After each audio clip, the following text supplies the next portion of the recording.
Well, with my trailer, I've used titles at the start and the finish. However, I've kind of challenged this at the same time by not having the titles feature throughout the trailer, but just keep them to the start and finish because I wanted the attention to be on the content of the trailer itself. With my magazine, I've included a barcode amongst subheadings and titles, whilst only having a single image, which challenges a lot of conventions because you often see a patchwork-like design of a magazine cover. So you have loads of images all over the cover and it detracts from the key image. With my poster, I used the same image again. We wanted to do this to create a brand unity so people could recognise the brand quicker, and which would aid my advertising process. With my poster, I've got a quote at the top of the page, which is quite a common sight. I have the release date in numeric form, which, especially because my release date is the 11th of November 2011, it looks very catchy to have 11-11-11. They're the main ways in which I conform with the poster. What I would say though is that my poster is very clean, and with aside from the quote at the top, none of the text interferes with the image, and that's got a deliberate ploy because I do not want to detract from the image itself, and I want people to see that think it's simple almost. It's a simple design, and them to go into the film hopefully thinking, oh, this is going to be a simple plot, but in actual fact they'll find that it's a much more deeper tale where they cannot judge the book by its cover. Well, I wanted to film it in the evening, you know, once it was dark. It was a winter's evening, I think it was around December, mid-December we filmed, so it was perfect timing to the street lights would be on, giving a little glow, so which was enough for us, the audience, and you know me to see the characters, but equally it was enough to create the suspense in the mise-en-scène, which I was aiming for. When he's coming up the stairs, you can literally see his face emerging. He's wearing fully dark clothing, which is, I guess, was another ploy to, you know, give mystery and darkness in the mise-en-scène. I didn't want him to, you know, walk in with a bright blue tracksuit on. It just wouldn't go. When he came into the bedroom, I was aware it was a lot brighter, but it was a decision I made. I wanted it to be brighter so we could see the mise-en-scène in the room. However, you know, when editing, I thought, you know, I've got an opportunity to get the best of both worlds and, you know, just slightly darken the colouring so it wouldn't look as bright, but it would still, you would still see the mise-en-scène, and it actually ended up looking pretty mysterious.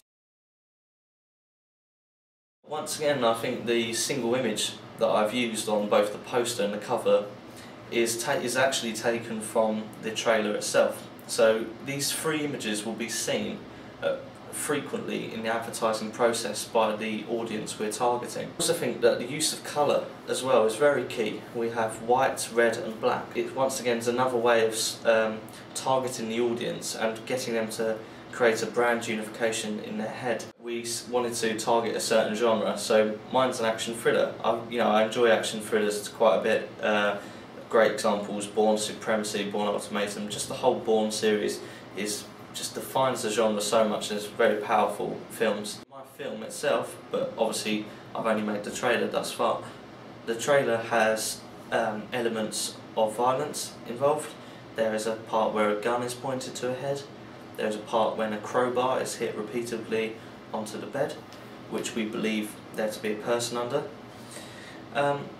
In terms of the thriller aspect, my characters, by watching the trailer alone, you will not know whose side they are on, and that is the key line for my production campaign. Which side are you on?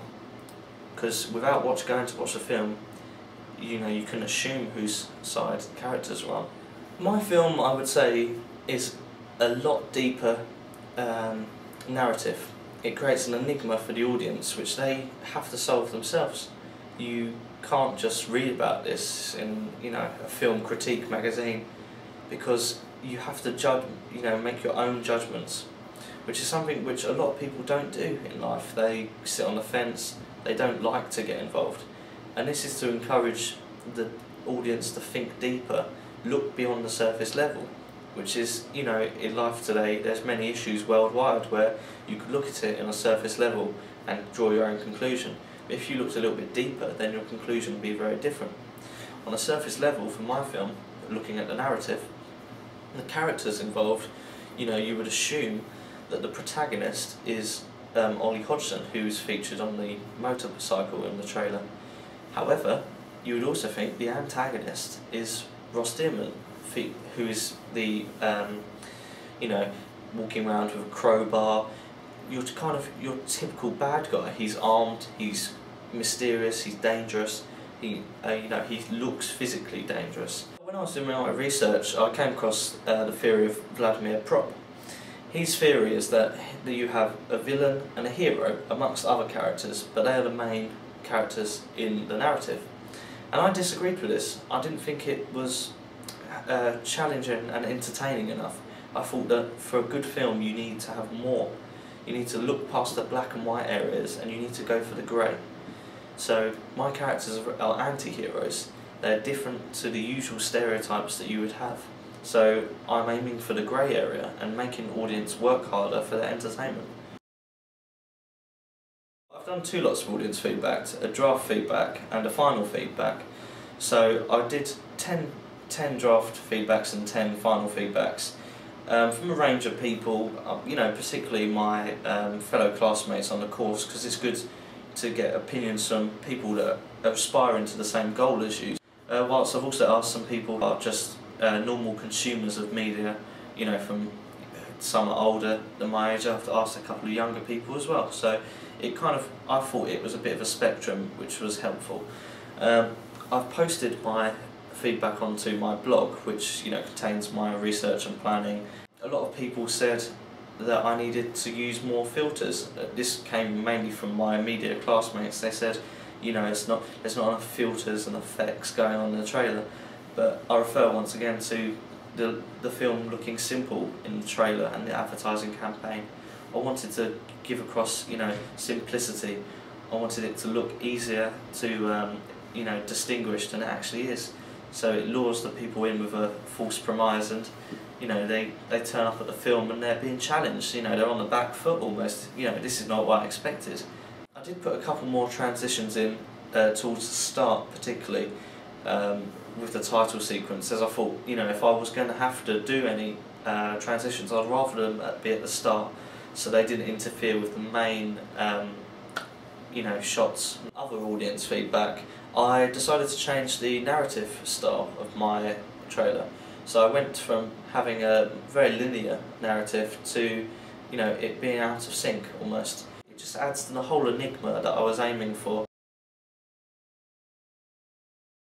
With my planning and research, I used the blog mainly to, you know, add all of my research tasks on, which I was set, all my planning tasks. I also used YouTube, in which I added my preliminary task to, which was to make like a slideshow almost of pictures with music to it, which is quite simple, but it just introduced us to, you know, the film technologies. I use Facebook as well as the blog and YouTube to share my preliminary task.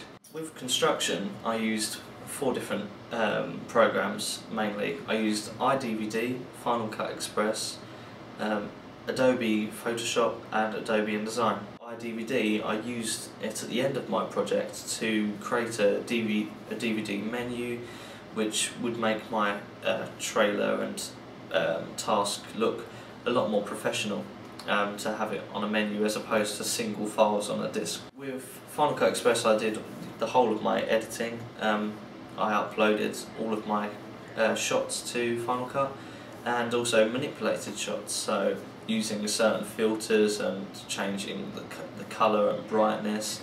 For my evaluation, I used Final Cut Express again to edit it and add in additional screenshots and screen grabs where relevant. Also on Blogger, I added the notes that I'm using for this interview, just to show a written an account of my evaluation. I would say make a serious deadline for yourself.